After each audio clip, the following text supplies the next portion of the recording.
तो आज स्वाध्याय के बारे में बहुत ही साधारण और एक प्रचलित टॉपिक है, जिससे हम कह सकते हैं कि सीक्रेट्स ऑफ साधना, साधना के रहस्य क्या हैं। रहस्य का मतलब कि साधना में हम कैसे सफल हो सकते हैं। कुछ लोग बहुत ही साधारण तरीके से साधना करते रहते हैं, साधारण जीवन यापन करते हुए वो बड़े जल्दी ही आगे बढ़ जाते हैं और ये समझना मुश्किल हो जाता है कि इतने जल्दी कैसे वो अपनी साधना में आगे बढ़े। अब कुछ लोगों का बाहरी आडंबर बहुत ज्यादा देखने को मिलता है, लेकिन साधना में निश्चित रूप से वो आगे उतनी द्रुत गति से विकास करते हुए नहीं मिलती। तो इसके कुछ कुछ ऐसे सीक्रेट्स हैं जो हमें एक बार नहीं बल्कि समय समय पर हमें उसे उसका पुनरावलोकन करना चाहिए, उसे अपने आप को याद दिलाना चाहिए। तो ये साधना के जो विचार हमारे मन में आए हैं, जो आपसे शेयर मैं कर रहा हूँ, वो इस तरह से हैं। पहली चीज तो ये कि साधना करने वाले साधक को यदि गुरु प्राप्त हैं तो आप समझिए कि जो सबसे स्ट्रॉन्गेस्ट मैग्नेट जो है वो यही है कि गुरु की भक्ति, गुरु में पूरा पूरा विश्वास और गुरु ही भगवान है। ये मैं अपने अनुभव से ही बता रहा हूँ कि जो सदगुरु प्राप्त है वो अगर इतना हमेशा विश्वास करता रहे कि गुरु ही भगवान है, तो उसे अपने गुरु का ध्यान करना और गुरु की बताई हुई बातों का अमल करना, उन्हीं बातों को लेके अपने जीवन को आगे बढ़ाना बहुत ज्यादा मदद करता है। सबसे बड़ा सीक्रेट यही है, गुरु भक्ति। क्योंकि गुरु के जो वाक्य हैं उन वाक्यों में वो शक्ति होती है, डिवाइन पावर होता है कि आप तो सोचते हैं कि मैं कुछ पढ़ रहा हूँ या मैं कुछ लिख रहा हूँ या मैं उस पर कुछ मंथन कर रहा हूँ, मनन कर रहा हूँ, लेकिन केवल आप नॉलेज गेन नहीं करते वहां पे, वहां आपको ब्लेसिंग मिलती है। और जिनके की गुरु नहीं है, कुछ समय के लिए उनके साथ पढ़ने, सीखने, अभ्यास करने का मौका मिला था, उसके बाद वो नहीं है। जब उनके लिए तो ये बात, मेरा एग्जाम्पल बहुत ज्यादा ही महत्वपूर्ण है कि परमहंस योगानंद से मुझे इसी तरह का अनुभव मिला।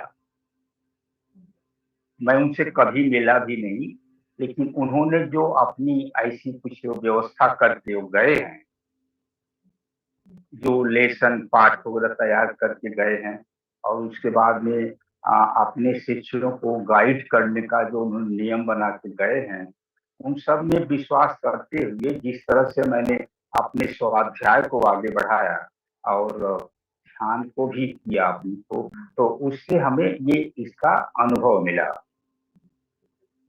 रात दिन हमेशा, माने रातों दिन हर क्षण मैं उनकी जागरूकता में रहता, यानी आई constantly I am aware of my गुरु। उनकी बॉडी भी जैसे हैं वो लगता है हमारे सामने बैठे हैं, उनकी जो बातें हैं वो बातें हमेशा दिमाग में आती रहती हैं, जाती रहती हैं। जैसे अब वो उनकी एक बात थी जो कि हमारा एक अगला पॉइंट होगा कि कैसे हम आ, अपनी साधना में आगे बढ़े। तो उसका उन्होंने एक तो ये हुआ कि गुरु में अटूट भक्ति, निष्ठा, श्रद्धा होनी चाहिए। और दूसरी बात ये बताए कि दिन भर आपको हमेशा कोई न कोई, चाहे शब्द ले लीजिए या कोई सेंटेंस ले लीजिए, और उसे आप हमेशा रिपीट करते रहिए, माने जप योग की लाइन में रहिए, आप उसका जाप करते रहिए। जैसे स्वामी राम सूरदास जी कहा करते थे कि मैं तुम्हारा हूँ, तुम मेरे हो, मैं तुम्हारा हूँ, तुम मेरे हो। तो हमारे योगानंद जी, चूंकि जब मैं शिक्षा दीक्षा ले रहा था उनके आश्रम से, तो उनका कोई भी काम वो सब अंग्रेजी में ही था, कोई ट्रांसलेशन नहीं हुआ था, तो सारा इंग्लिश में था। तो I am thine thou art mine, I am thine thou art mine. देखिए वही कितना वही चीज है, मैं तुम्हारा तुम हमारे, मैं तुम्हारा तुम हमारे। अब इसी को लेकर के आप हमेशा कहते रहिए, इस तरह से कहते रहिए जैसे वो आपके साथ हैं, जैसे वो फिजिकली आपके साथ हैं, जैसे आप अपने मित्र से बातचीत करते हैं, जैसे मैं आप लोगों से बात कर रहा हूँ, इतना विश्वास लेके और आप ही कहते रहिए, कहते रहिए, कहते रहिए। ये बड़ा अच्छा सीक्रेट है और ये कोई भी अभ्यास कर सकता है।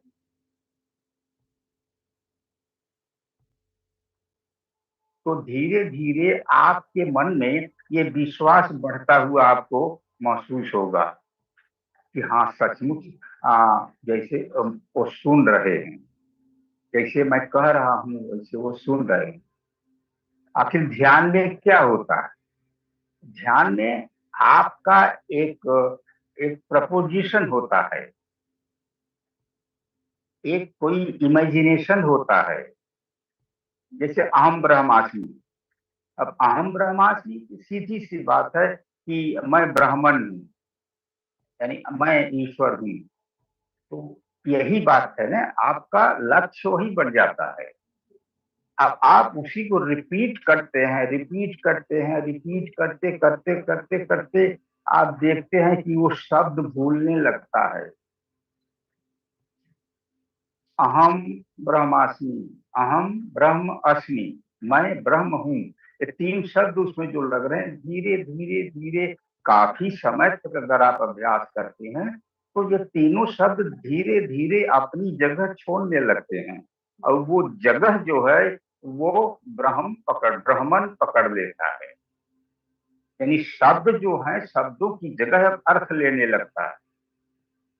तो एक कहावत है कि आ, जब when fruit comes flower drops, जब फल लग जाते हैं तो फूल जो है धीरे धीरे गिर जाते हैं। तो उसी तरह से जब हम काफी समय तक पूरा मन लगा के, यानी कंसंट्रेशन के साथ में और भक्ति के साथ में, निष्ठा के साथ में जब हम उसे रिपीट करते हैं, यानी उसका जाप करते हैं, तो धीरे धीरे हमें वही उसी की अनुभूति होने लगती है जो मैं कह रहा हूं। तो ये एक टेक्निक है कि आप हमेशा हमेशा अपने उद्देश्य को किसी न किसी रूप में हमेशा उसे उसे कार्यान्वित करते रहिए, उस अपील को आप प्रैक्टिस करते रहिए। Try to practice your prayer, try to practice your appeal, your request, your affirmation. तो उसको हमेशा प्रैक्टिस करते रहिए। एक सीक्रेट ही गुरु में कंप्लीट फेथ, गुरु को गॉड मान लीजिए। आपको दूसरे दूसरे तथा कथित जो स्पिरिचुअल जेलेट होते हैं, जो कि बहुत बड़ी साधना का रूप बना के साधना करते रहते हैं। उनके बीच आपको इस तर्क कुतर्क में नहीं जाना है कि वो अपने गुरु को ही भगवान बना दिया। ये बात केवल साधकों की है, और खासकर ये बात केवल शिष्यों के लिए है। एक शिष्य ही इस बात को मानेगा तुरंत, और एक शिष्य ही इस बात को सचमुच अभ्यास कर सकता है। क्या? The Guru is God. तो सीक्रेट नंबर 1, गुरु में हमेशा अटूट विश्वास रखिए, और उस विश्वास को प्रैक्टिस कीजिए। प्रैक्टिस करने का तरीका, उनके किसी शब्दों को, उनके किसी गुण को, उनके नाम को, उनको चाहे जिस रूप में हो, उसे आप हमेशा अपने मन में किसी न किसी रूप में रखिए, और मन को उसके साथ हमेशा लगाते रहिए, ये आशा करके कि हमें दिव्य चेतना, जैसा अभी हम ध्यान में कह रहे थे कि आपको दिव्य चेतना का अनुभव होने लगता है, और अगर वही अनुभव आपको नहीं होगा तो इसके माने उस ध्यान में, वो ध्यान आपकी व्यक्तिगत आध्यात्मिक उत्थान में वो ध्यान काम नहीं कर रहा है। There is something wrong over there. तो उससे हमें करेक्ट करना पड़ता है, और जब गुरु जिसका है तो गुरु उसे तुरंत करेक्ट कर देता है। नहीं तो हम, हमारे जो स्पिरिचुअल टीचर हैं और जो कुछ हैं दूसरे साधक जो हमसे कुछ आगे हैं, उनके साथ में हम अपना सत्संग करके उससे मालूम कर लेते हैं। ऐसी जो मीटिंग हुआ करती है, अब ये वीएमसी कब से चल रहा है, कितने दिन से, यहाँ कितने लोग आए, कितने चले गए, उसी बीच में ऐसे एक दो लोग जरूर आते, इक्का दुक्का लोग आते हैं कि उनको कुछ मिल भी जाता है, वो लेके चले जाते हैं, उसे कोई जानता नहीं, समझे ना। तो भीड़ लगी रहती है लोगों की। सच्चा जो साधक है, जो सच्चा आग्रही है, सच्चा जो जिज्ञासु है, वो अपनी चीज पाता है और लेके चला जाता है, दूसरे लोगों को उसका कोई अंदाज नहीं लगता। तो उसी तरह से ये दोनों जो है याद में रखिए, गुरु में अटूट विश्वास, और फिर उसके बाद में ये आ, गुरु के द्वारा अगर दिया हुआ कोई फार्मूला, यानी कोई अगर शब्द है, कोई उसे मंत्र कह लीजिए, कोई मंत्र है, तो उसे करना तो सबसे अच्छा होगा। नहीं तो आप अपने से कोई चीज कर लीजिए। नहीं तो जैसे जैसे अब हमारे योगानंद जी का ये अपना उनका ये फ्रेज है, अमी तो, अब बांग्ला में अमी तुम्हार तुमी अमार, हिंदी में मैं तुम्हारा तुम हमारे, मैं तुम्हारा तुम हमारे, इंग्लिश में I am thine thou art mine, I I am thine thou art. आप दिन भर यही करते रहिए, आपको कुछ ही माने 2-3 महीने में ही आपको इसका फल मिलेगा। जैसे उन्होंने एक बात ये कहा था कि एक चैंटिंग है, माने भजन है एक उनका, तो उन्होंने ये कहा है, अगर 24 घंटे लगातार कोई इस भजन को अगर गाएगा तो उसे कुछ न कुछ प्रमाण मिल जाएगा कि हाँ, ईश्वर ने मेरी इस भजन सिंगिंग को, मेरी इस भक्ति भाव को सुना है, और उसका यही उत्तर है। भगवान हमेशा वो कृष्ण या राम या किसी का रूप बना के खड़े थोड़ी हो जाते हैं। जैसे मान लीजिए कि आप कमरे में बैठ के ध्यान कर रहे हैं, अचानक देखा कि कमरा बहुत बड़ी लाइट से भर गया, प्रचंड लाइट आपके कमरे में भर गई, तो ऐसा कैसे होगा? तो वही है, भगवान का आ, एक संकेत है कि हाँ, मैं तुम्हारी प्रार्थना मैं सुना हूँ, आई एम हैप्पी। एंड वो लाइट जो थी वो समझा, उसका मतलब होता है कि ये लाइट जो है, this light is nothing but me, ए मैं।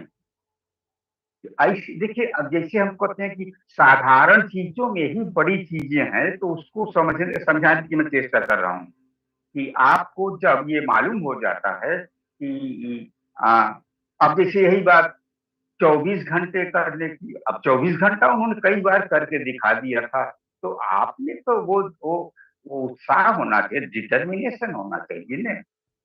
24 घंटे अगर आप उसको उस भजन को गाएंगे तो जरूर आपको प्रमाण मिलेगा। और आपको क्या चाहिए भगवान की तरफ से प्रमाण? 24 घंटे के 24 घंटा आप इतना त्याग नहीं कर सकते, तो करके देखिए। तो यही बात जो मैंने पहले ही कह दिया कि गुरु में विश्वास, गुरु में कंप्लीट विश्वास, कंप्लीट फेथ होना चाहिए। तो ये इससे ये भी संकेत निकलता है कि जब गुरु में बात है लागू, तो फिर भगवान में है, तो आपके इष्ट देव में भी हो सकती है। कितने लोग ऐसे हैं कि हनुमान जी का उनको किसी न किसी रूप में कुछ प्रमाण मिला है कि वो खुश हैं। अच्छा, तो एक वो, दूसरी बात, हमेशा किसी न किसी रूप में आप उनको स्मरण करते रहिए, उनको हमेशा बुलाते रहिए हमेशा। ये दो। तीसरी बात ये कि आपको, हम सबको, ये जो खास जो 3 रास्ते हैं भगवान को पाने के, क्या हैं? ज्ञान, कर्म, भक्ति। हमें ये तीनों साथ साथ चलाना होगा, तीनों साथ साथ चलाना होगा। अगर आप ध्यान की रास्ता पकड़ते हैं और अगर आप कर्मठ नहीं हैं, तो ध्यान धीरे धीरे आपका घटता जाएगा। जैसे मान लीजिए कि 1 घंटा ध्यान करते हैं आप सुबह, 1 घंटा शाम को, या यही ले लीजिए, अगर आप इसी ग्रुप के मेंबर हैं जिसमें हम बैठे हुए हैं, तो यहाँ पर सुबह 1 घंटा ध्यान, आफ्टरनून 1 घंटा ध्यान, इवनिंग में 1 घंटा ध्यान, 3 घंटा है कि नहीं है? तो ऐसे भी कुछ लोग हैं जो तीनों घंटा अटेंड करते हैं, तो 3 घंटे का चल रहा है अपना उनका प्रैक्टिस। तो उसमें अगर ध्यान बहुत एकदम साइंटिफिक ढंग से 100% कॉन्सेंट्रेशन से नहीं भी हो रहा है, तब भी उसमें कुछ न कुछ स्पिरिचुअल इफेक्ट में उनको मिलता ही है। देखिए, सक्सेस आपको नहीं भी मिल सकती, लेकिन इफेक्ट हमेशा आपको मिलेगा। इफेक्ट आपको हमेशा मिलता है, कुछ न कुछ इफेक्ट। तो वही बात है कि अब वो हमेशा उसका इफेक्ट, तो जो 3 घंटे कर रहे हैं, अब इसका तो कोई उदाहरण दूसरे जगह नहीं खोजना है आपको। आपके साथ बैठे हैं जितने लोग अभी जुड़े हैं, उसी में आपके बगल वाला कोई होगा जो वही करता है इस तरह से। तो ये रहा कि हम कर्मठ अगर नहीं है, तो हमारे ध्यान का प्रोसेस धीरे धीरे कमजोर हो जाएगा। फिर एक दिन सोचेंगे 3 बार क्या अटेंड करें, चलो या 2 बार ही अटेंड करें। इसका मतलब क्यों? अब आप उतना कर्म करने को तैयार नहीं। ध्यान करना जो है वो एक तरह का कर्म है, दैट इज एक्शन। वो एक्शन है एक तरह का। आप बैठ के अब 9 बजे से 10 बजे तक आप बैठे हैं ना, आप सुन रहे हैं, ध्यान से सुन रहे हैं। अगर नहीं सुन रहे हैं तब तो वो तो न ध्यान ही हुआ न कर्म ही हुआ। उसकी बात तो हमारे हमारे ग्रुप में हो ही नहीं सकती। तो इस तरह से हम जब कर्मठ नहीं है, तो धीरे धीरे हम ध्यान कम करते जाएंगे। उसके बाद तबीयत भी खराब होने लगती है, उम्र हो जाएगी, तो फिर उसके बाद और प्रॉब्लम होगी। तो इस तरह से हम धीरे धीरे कर्मठता को कम हो जाती है। तो कर्म और बिना भक्ति के तो कुछ होगा नहीं। भक्त देखिए, हम हमेशा बार बार बताते हैं आपको कि मेडिटेशन क्या है। मेडिटेशन है कॉन्सेंट्रेशन, डिवोशन। कॉन्सेंट्रेट फर्स्ट आएगा, relaxation, then concentration, then devotion, that is equal to meditation. Relaxation, concentration माने एकाग्रता, और उसके बाद डिवोशन माने भक्ति। तो तीनों को साथ लेकर के चलना होगा। एक आध पॉइंट इसमें आप ले लीजिए कि हमें फल के रूप में, जैसे अब कहा, अब ये कर्म कर्म योग के रूप में ही लगता है कि अप्लाई करता है, कर्म रेवाधिकार से माँ पे, नहीं, वो सब जगह लागू हो रहा है। अगर ध्यान करना भी एक तरह का कर्म है, तो कर्मयोग के सारे सूत्र वहां लागू होंगे। तो वहां पर भी अब फल को छोड़ दीजिए, फल को छोड़ दीजिए।